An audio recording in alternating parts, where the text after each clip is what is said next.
Students, I hope so आप सभी ठीक होंगे। आज मैं सेकेंड ईयर का चैप्टर नंबर 18 स्टार्ट करने जा रहा हूँ, रिप्रोडक्शन। जो आपके सिलेबस का पार्ट है, जस्ट वही पढ़ेंगे ELP के अंदर जो आया हुआ है। इसके अंदर सबसे पहले हमें रिप्रोडक्शन की डेफिनेशन करनी है कि रिप्रोडक्शन कहते किसे। रिप्रोडक्शन बेसिकली वो मैकेनिज्म होता है जिसके जरिए स्पीशी का जो नंबर होता है या जो पॉपुलेशन साइज होता है वो मेंटेन रहता है। डेफिनेशन इसकी ये होगी, mechanism that maintain the species population. जो किसी भी स्पीशी की पॉपुलेशन को मेंटेन मैकेनिज्म रखता है उसे हम क्या कहते हैं, उसे हम रिप्रोडक्शन का नेम देते हैं। और ये रिप्रोडक्शन की कैपेबिलिटी तमाम ऑर्गेनिज्म के अंदर होती है। इस यूनिवर्स के अंदर ऑलमोस्ट जितने भी ऑर्गेनिज्म है वो रिप्रोड्यूस करते हैं। देखिए वो रिप्रोड्यूस करेंगे तो आपके पास एक नई पॉपुलेशन बनेगी, एक उसका साइज मेंटेन होगा, उसका नंबर मेंटेन होगा। सबसे पहले अगर हम देखें रिप्रोडक्शन के जो मेथड्स होते हैं वो कौन कौन से होते हैं। जो बेसिक मेथड्स हैं वो प्लांट्स के अंदर और है, एनिमल के अंदर और है, यानी डिफरेंट ऑर्गेनिजम्स में डिफरेंट मेथड्स होते हैं रिप्रोडक्शन में। ये मेथड्स जो यूनिवर्सल प्रोसेसेस होते हैं वो मेथड्स के अंदर हम डिस्कस करेंगे कि कौन कौन से मेथड्स हैं, टाइप कौन सी है, हम नीचे जाकर आपको बताऊंगा। मेथड हर ऑर्गेनिज्म के अंदर रिप्रोडक्शन का चेंज होता है। अगर हम देखें रिप्रोडक्शन की अफादियत को या इंपॉर्टेंस को देखें तो किसी एक इंडिविजुअल के लिए लाजमी प्रोसेस नहीं है। इसका मतलब ये नहीं है कि अगर ह्यूमन बीइंग रिप्रोड्यूस नहीं करेगा तो उसकी डेथ हो जाएगी, या जीन्स का फ्लो नहीं होगा तो उसकी डेथ हो जाएगी, ऐसा पॉसिबल नहीं है। रिप्रोडक्शन किसी एक ऑर्गेनिज्म के सर्वाइवल के लिए लाजमी नहीं चाहिए। रिप्रोडक्शन किस लिए चाहिए? It is necessary to maintain the population size, यानी पॉपुलेशन का जो नंबर है आपके पास उसको बरकरार रखने के लिए रिप्रोडक्शन लाजमी होती है। फॉर एग्जांपल 10 मेंबर है, अंदर से कोई 8, 6, 7 या जितने भी मेंबर्स हैं उनकी डेथ होनी है, नए रिप्रोड्यूस होंगे तो दोबारा से 10 बनेंगे, उनका साइज मेंटेन रहेगा। अगर रिप्रोड्यूस नहीं होंगे तो पॉपुलेशन का साइज मेंटेन नहीं रहेगा। इसी तरह जो फिर मैंने लिखा हुआ है ये वाला कि जीन पूल को बरकरार रखने के लिए जो टोटल जीन का नंबर होता है पॉपुलेशन के अंदर उसे जीन पूल कहा जाता है। उसे बरकरार रखने के लिए आपको रिप्रोडक्शन चाहिए, उसे इंक्रीज करने के लिए आपको रिप्रोडक्शन चाहिए। डेथ तो डिक्रीज करेगी, रिप्रोडक्शन उसको इंक्रीज करेगी। इसी तरह पॉपुलेशन की मेंटेनेंस के लिए आपको रिप्रोडक्शन की जरूरत होती है। टाइप्स ऑफ रिप्रोडक्शन में मैंने लिखा हुआ है कि रिप्रोडक्शन की आपके पास टाइप्स कितनी है, यूनिवर्सल 2 टाइप्स हैं आपके पास। एक सेक्सुअल रिप्रोडक्शन है और दूसरी एसेक्सुअल रिप्रोडक्शन है। वर्ड इंडिकेट कर रहा है, ए का मतलब होता है विदाउट, बायोलॉजिकल टर्म में ए का मीनिंग होता है without. Asexual reproduction without any sexual contact, without any sexual combination, और sexual reproduction with sexual contact and sexual combination. ये 2 टाइप्स की रिप्रोडक्शन हमारे यहाँ पाई जाती है। अब हम स्टार्ट करेंगे एसेक्सुअल रिप्रोडक्शन। एसेक्सुअल रिप्रोडक्शन की डेफिनेशन ये है, रिप्रोडक्शन विदाउट, इसका मतलब है without formation and fusion of gametes. वो रिप्रोडक्शन जिसके लिए ना तो गैमेट्स का बनना जरूरी है ना गैमेट्स का फ्यूज होना जरूरी है, उसको एसेक्सुअल रिप्रोडक्शन कहते हैं। गैमेट्स क्या होते हैं? मेल गैमेट्स भी होते हैं, फीमेल गैमेट्स भी होते हैं। मेल गैमेट्स को आप स्पर्म्स कहते हैं, फीमेल गैमेट्स को आप एग्स कहते हैं। एग और स्पर्म का बनना और उनका फ्यूज होना ये सेक्सुअल रिप्रोडक्शन है। और अगर ये बनते नहीं है या फ्यूज नहीं होते तो उसे हम क्या कहते हैं? एसेक्सुअल रिप्रोडक्शन का नाम देते हैं, reproduction without formation and fusion of gametes. ये इसके लिए आपकी रिक्वायरमेंट क्या है? Only single parent is required, सिर्फ एक ही मेंबर चाहिए। ये प्लांट के अंदर कॉमन रिप्रोडक्शन का वे है। आप कलम लेते हैं, वो भी आपके पास रिप्रोडक्शन का एक वे है। एक स्टेम को आपने कट किया, जमीन के अंदर लगाया, उसे नया पौधा बन गया, तो उसके लिए जस्ट एक ही पेरेंट चाहिए था। मेल फीमेल की या 2 पेरेंट्स की आपको जरूरत नहीं होती। फिर अगर आप देखें इस दौरान माइटोटिक डिवीजन होती है, यानी माइटोसिस होती है, इस दौरान मियोसिस कभी भी नहीं होगी। माइटोसिस होने की वजह से जो जेनेटिक कॉम्बिनेशन है, जेनेटिक कॉम्प्लीमेंट है ऑर्गेनिज्म का, वो हमेशा सेम रहता है, उसके अंदर चेंज नहीं आता। अब number of chromosome exactly pass to offspring, जो नंबर ऑफ क्रोमोसोम इस केस में होते हैं वो पेरेंट से किसके पास पहुंच जाते हैं? ऑफस्प्रिंग के पास पहुंच जाएंगे। उसकी एक सबसे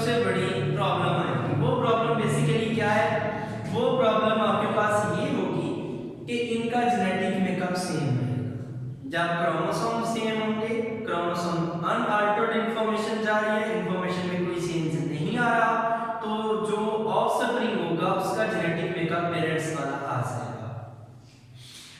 मैंने लिखा हुआ है genetic combination is not different from parents. फिर एसेक्सुअल रिप्रोडक्शन के मेथड्स कौन कौन से हैं? सबसे पहला मेथड है फिशन। फिशन का मतलब होता है किसी चीज को काट कर, यानी आपके पास एक सेल है, उससे सिंपली दो बना ले। एक ऑर्गेनिज्म है, उसकी बॉडी का कोई पार्ट काट होता है, उससे दो बन जाते हैं, दैट इज फिशन। इसमें बाइनरी फिशन भी होती है, मल्टीपल फिशन भी होती है।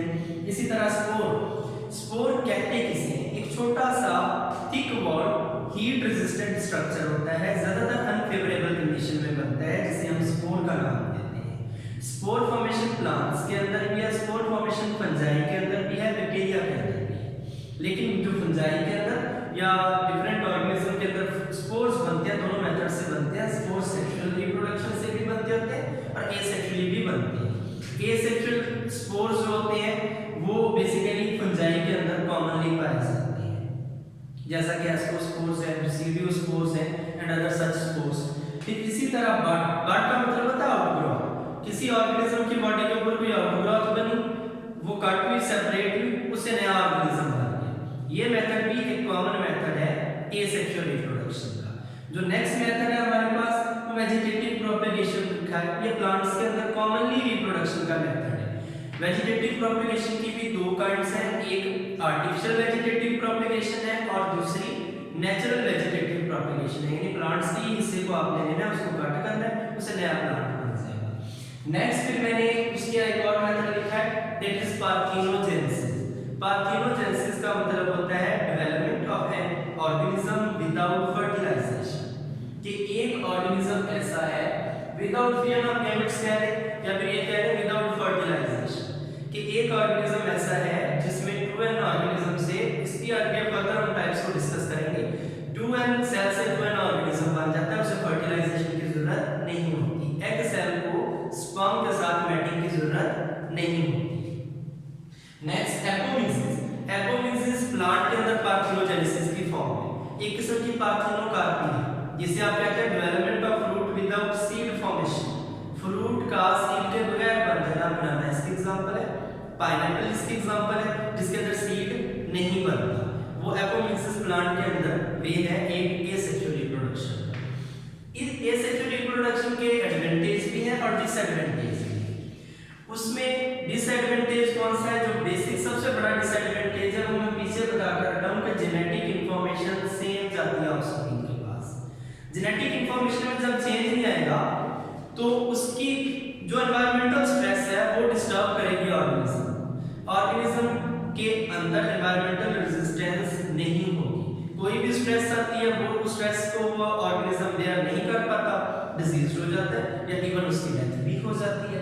पहला disadvantage genetic complement, genetic makeup same रहता है। सेकंड, एनवायरमेंटल स्ट्रेस की कोई भी रेजिस्टेंस नहीं है। कोई भी डिजीज आती है, जितनी पॉपुलेशन के मेंबर हैं सारे के सारे मेंबर्स डिफेक्ट हो जाते हैं उससे। फिर नेक्स्ट इसके एडवांटेज, बहुत सारे इंसान इसको अपने बेनिफिट के लिए यूज कर रहे हैं। क्लोनिंग एक कॉमन मेथड है, आपने क्लोनिंग का पढ़ा होगा कि हमने स्कॉटलैंड के अंदर एक शीप को भी क्लोन किया था। क्यों? क्योंकि उसके अंदर ऊन अच्छी थी, दूध अच्छा था, गोश्त अच्छा था। इंसान अपने पर्पसेस के लिए, अपने मकसद के लिए एसेक्सुअल रिप्रोडक्शन को यूज कर रहा है। इसकी एग्जांपल आपके पास क्लोनिंग मैंने दी है। एसेक्सुअली किसी सेल या ऑर्गेनिज्म की कॉपीज पैदा करना, उसे आप क्लोनिंग का रीजन देते हैं। इवन अब तो जीन की भी क्लोनिंग हो रही है, ठीक है। फिर नेक्स्ट इसी तरह आपके पास टाइम थोड़ा लगता है, शॉर्ट टाइम के अंदर पॉपुलेशन क्या आ जाती है? लार्ज। बिल्कुल स्मॉल टाइम या शॉर्ट टाइम के अंदर एक लार्ज पॉपुलेशन आ जाती है। फॉर एग्जांपल मेरे पास एक पौधा है, स्टेम है, गुलाब है, रोजा इंडिका है, उसकी मैं कई कलमें बनाकर जमीन के अंदर लगा दूंगा, कितने मेरे पास प्लांट्स ग्रो कर जाएंगे शॉर्ट टाइम के अंदर। टाइम कम लगता है लेकिन जो पॉपुलेशन आ जाती है वो लार्ज आ जाती है, ये सबसे बड़ा बेनिफिट है। फिर नेक्स्ट हमारे पास इसी तरह इसकी रेजिस्टेंस बड़ी लो रेजिस्टेंस की वजह से इस मेथड को ज्यादा अडैप्ट नहीं किया जाता, ज्यादा इस मेथड को अप्लाई नहीं किया जाता। जब तक रेजिस्टेंस नहीं होगी उसमें हमारा नुकसान नहीं होगा। कोई डिजीज आउटब्रेक होता है तो सारी की सारी पॉपुलेशन ही डिस्ट्रॉय हो जाती है। फिर मैंने ये लास्ट पर लिखा हुआ सोशल और मॉरल क्वेश्चन भी बहुत होते हैं। बहुत सारे इवन दुनिया के अंदर मज़ाहिर भी ऐसे हैं कि एक जैसा दूसरा ऑर्गेनिज्म हम नहीं बना सकते, इसीलिए ये सीरियस क्वेश्चन मॉरल और आपके पास जो सोशल फैक्टर्स आ जाते हैं उसकी वजह से भी कॉलोनी को ज़्यादा अडॉप्ट नहीं कर रहे हैं। ये ओवरऑल हमारे पास एसेक्सुअल रिप्रोडक्शन के मेथड थे। अब हम डिस्कस करेंगे सेक्सुअल रिप्रोडक्शन के मेथड्स। अब हम देखते हैं सेक्सुअल रिप्रोडक्शन। एसेक्सुअल रिप्रोडक्शन के ऑपोजिट फिनोमेना। इस फिनोमेना में होता क्या है, उधर हमने पढ़ा था without female and formation of gametes, यहां पर हम वर्ड विद लगाए, with formation and female of gametes mean to say sexual reproduction में गैमेट्स बनते भी हैं और गैमेट्स फ्यूज भी होते हैं। अब इसमें होता बेसिकली क्या है, सबसे पहले इसकी रिक्वायरमेंट है two parents. Two parents are required in sexual reproduction, एक मेल और एक फीमेल। जब दो पेरेंट्स हैं तो इसका मतलब गैमेट्स भी आपको कितनी काइंड्स के चाहिए, गैमेट्स भी आपको दो काइंड्स के चाहिए। एक मेल गैमेट्स जिन्हें हम क्या कहते हैं, स्पर्म्स कहते हैं, दूसरे फीमेल गैमेट्स जिसे हम क्या कहते हैं, एग्स। दो काइंड के गैमेट्स यूज होंगे तो उसे हम क्या कहेंगे, सेक्सुअल रिप्रोडक्शन। फिर इस दौरान मियोसिस होती है। मियोसिस किसे कहा जाता है, meiosis is a reduction division in which number of chromosome are reduced to 1/2 as compared to parental cell. That's mean कि मियोसिस के दौरान जो क्रोमोसोम का नंबर है ऑफस्प्रिंग के पास आ रहा है वो 50% जा रहा है, 1/2 जा रहा है। और क्रोमोसोम नंबर एक तो 1/2 जा रहा है, दूसरे नंबर पर उसके अंदर जेनेटिक कॉम्प्लीमेंट भी चेंज हो जाता है। ये बेनिफिट होता है, यानी डिप्लॉयड सेल से जो क्रोमोसोम आगे जा रहे हैं वो कैसे जा रहे हैं, हैप्लॉइड जा रहे हैं। नेक्स्ट मैंने लिखा हुआ इस केस में रीशफलिंग ऑफ जीन हुई है। रीशफलिंग ऑफ जीन का मतलब जेनेटिक कॉम्प्लीमेंट चेंज हुआ है, जेनेटिक मेकअप चेंज हुआ है ऑर्गेनिज्म का। फिर नेक्स्ट जेनेटिक वेरिएशन जब आ जाएगी तो उससे सर्वाइवल रेट मैक्सिमम हो जाएगा। किसी भी ऑर्गेनिज्म कोई डिजीज एनवायरमेंटल स्ट्रेस जितनी भी आती है तो उससे क्या हो जाएगी, रेजिस्टेंस मैक्सिमम हो जाएगी, जल्दी डिजीज का इफेक्ट नहीं होगा ऑर्गेनिज्म का। फिर ये प्लांट के अंदर एसेक्सुअल रिप्रोडक्शन को देखते हैं। प्लांट के अंदर स्पोरोजेनेसिस, स्पोरोजेनेसिस का मतलब होता है फॉर्मेशन ऑफ स्पोर्स। प्लांट के अंदर एसेक्सुअल रिप्रोडक्शन का जो मेथड है वो कौन सा है, स्पोरोजेनेसिस। स्पोर की फॉर्मेशन को स्पोरोजेनेसिस कहते हैं। मैंने पीछे बताया था स्पोर सेक्सुअली भी प्रोड्यूस होते हैं और एसेक्सुअली भी प्रोड्यूस होते हैं।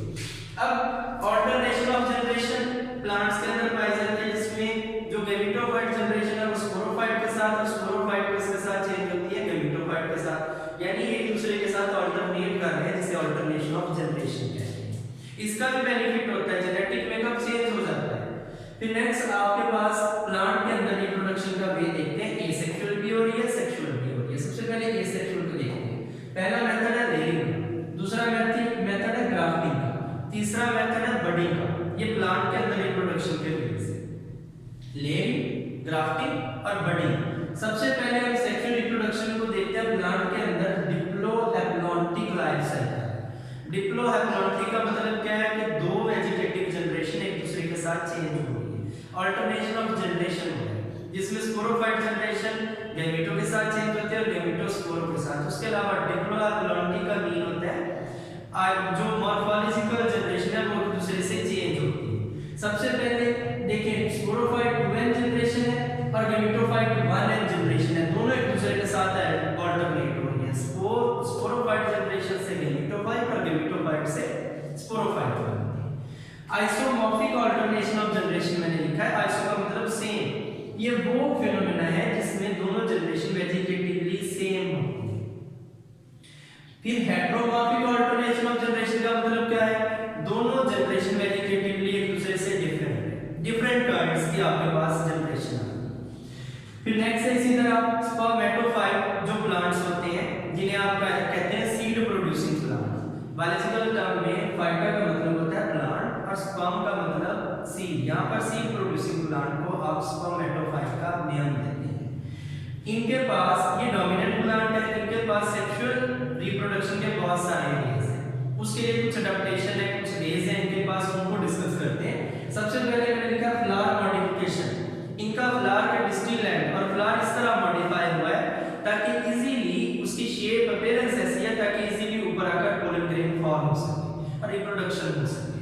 फिर नेक्स्ट मेरे मेथड लिखा है कि इनके पास पोलन ट्यूब बन गई। जो पहले पौधे थे उनके पास पोलन ट्यूब नहीं थी, इनके पास पोलन ट्यूब बन गई। जो गाड़ी है वेहिकल मेल गैमेट्स को किसके पास लेकर जाती है, फीमेल गैमेट्स तक लेकर जाती है। इन गैमेट के ट्रांसफर होने के लिए पौधे के पास पोलन ट्यूब बन गई, जो कि ब्रायोफाइट्स के पास मौजूद नहीं थी। फिर फूड स्टोरेज इन्होंने करना शुरू कर दिया डेवलपिंग एम्ब्रियो के लिए, ताकि जो एम्ब्रियो है जाइगोट के बाद स्टेज आती है एम्ब्रियो फॉर्मेशन। जो एम्ब्रियो है उसको फूड चाहिए, तो इन्होंने एम्ब्रियो के लिए किस चीज को स्टोर करना शुरू कर दिया, फूड। Next seed coat. अब पहले जो प्लांट से पहले तो बात है इनके पास सीड बनते ही नहीं थे, ऐसा ऐसा पौधों के अंदर एवोल्यूशन है। जो सीड प्रोड्यूसिंग प्लांट है उन्होंने अपने लिए इंटेग्यूमेंट्स बनाना शुरू कर दिया, सीड कोट बनाना शुरू कर दिया, जिसने उसे प्रोटेक्शन दी। जैसा कि आप वाटरमेलन का सीड देखें, उसके गिर्द हार्ड सीड कोट मौजूद है, वो सीड कोट उसे प्रोटेक्शन प्रोवाइड कर रहा है। अंदर सीड पड़ा हुआ है, बाहर सीड कोट। फिर नेक्स्ट इसी तरह डिस्पर्सल ऑफ सीड, सीड को डिस्पर्स करने के लिए उनके पास बहुत सारे वेज आ गए, इजीली डिस्पर्स हो सके। इस मकसद के लिए सीड को लाइट वेटेड इन्होंने रखा। फिर नेक्स्ट अनफेवरेबल कंडीशन को पास करने के लिए डोरमेंसी की कैपेबिलिटी आ गई। डोरमेंसी का मतलब होता है सीड का इनएक्टिव हो जाना। जैसे ही कंडीशन फेवरेबल होगी, सीड डोरमेंसी को ब्रेक करेगा, अपनी ग्रोथ को दोबारा से स्टार्ट कर देगा। सो इस तरह सीड सरवाइव करता रहता है, जितना मर्जी एनवायरमेंटल स्ट्रेस हो वो उसने डोरमेंसी की कंडीशन में पास आउट कर लेना है। अब इंशाल्लाह हम डिस्कस करेंगे प्लांट के अंदर मजीद बेस। हम डिस्कस करेंगे पोलन ट्यूब। प्लांट्स के पास जैसे पोलन ट्यूब बनती है, ये एक वेहिकल है, गाड़ी है, जो मेल गैमेट्स को फीमेल गैमेट्स तक लेकर जाती है। पोलन ट्यूब एक टूल है स्पर्मेटोफाइट के लिए, एक औजार है जिसकी वजह से वो मेल गैमेट्स को किसके तक लेकर जाते हैं, फीमेल गैमेट्स तक, ताकि वहां पर रिप्रोडक्शन हो सके। पोलन ट्यूब के बाद हमारे पास पार्थिनोकार्पी की कंडीशन आ गई। पार्थिनोकार्पी, कार्प का मतलब फ्रूट भी होता है, फिश भी होता है। पार्थिनोकार्पी वो स्पेशल कंडीशन है प्लांट के अंदर जिसमें गैमेट्स फ्यूज नहीं होते। जैसा कि एनिमल के अंदर पार्थिनोजेनेसिस है, प्लांट्स के अंदर पार्थिनोकार्पी है, इनके गैमेट्स फ्यूज नहीं होते। The development of fruit without seed formation, कोई भी फ्रूट आपके पास बनता है उसके अंदर सीड ना बने तो उसको पार्थिनोकार्पी कहते हैं। ये बनाना के अंदर है, ये कंडीशन पाइनएप्पल के अंदर है। ये कंडीशन भी बड़ी अच्छी है और एडेप्टिव कंडीशन है प्लांट के लिए। इस कंडीशन के बारे में जैसे मैंने लिखा है, ये हार्मोनल इम्बैलेंस की वजह से ये कंडीशन प्लांट के अंदर मौजूद होती है। उसके अलावा हाई इंडोल एस्टिक एसिड या ऑक्सीजन का लेवल, यानी हार्मोन का लेवल जब आप होता है तब भी आप पार्थिनोकार्पी करवा सकते हैं। और ये आर्टिफिशियली भी प्लांट के अंदर इंड्यूस हो सकती है, कुछ प्लांट के अंदर आर्टिफिशियली इंड्यूस होती है।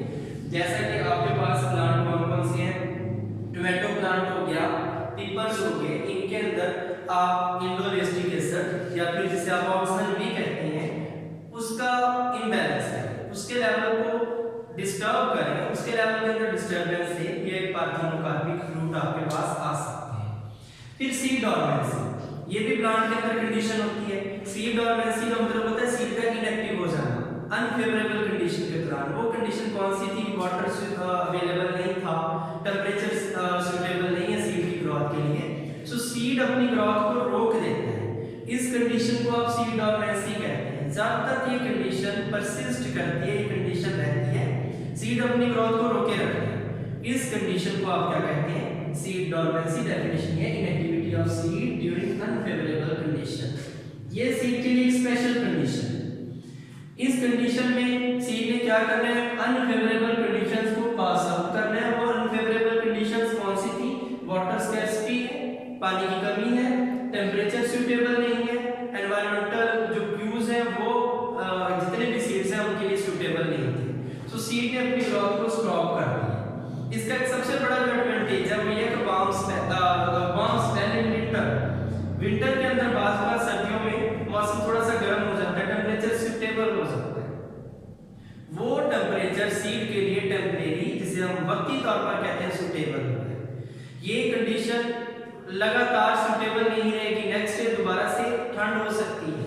सो सीड इस कंडीशन में अपनी ग्रोथ को स्टॉप रखता है, अपनी ग्रोथ को स्टार्ट नहीं करता, ताकि वो ठीक से उस विंटर को पास आउट कर ले, दोबारा से डोरमेंसी को ब्रेक करे और अपनी ग्रोथ को स्टार्ट कर दे। यानी जो सीड डोरमेंसी है एक स्पेशल कंडीशन है जो प्लांट्स के अंदर मौजूद है ताकि वो अनफेवरेबल कंडीशन को पास आउट कर सके।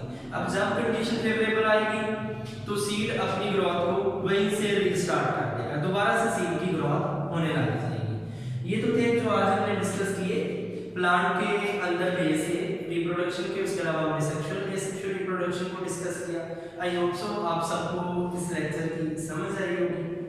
बाकी आप क्वेश्चन कर सकते हैं मुझसे इस टॉपिक के।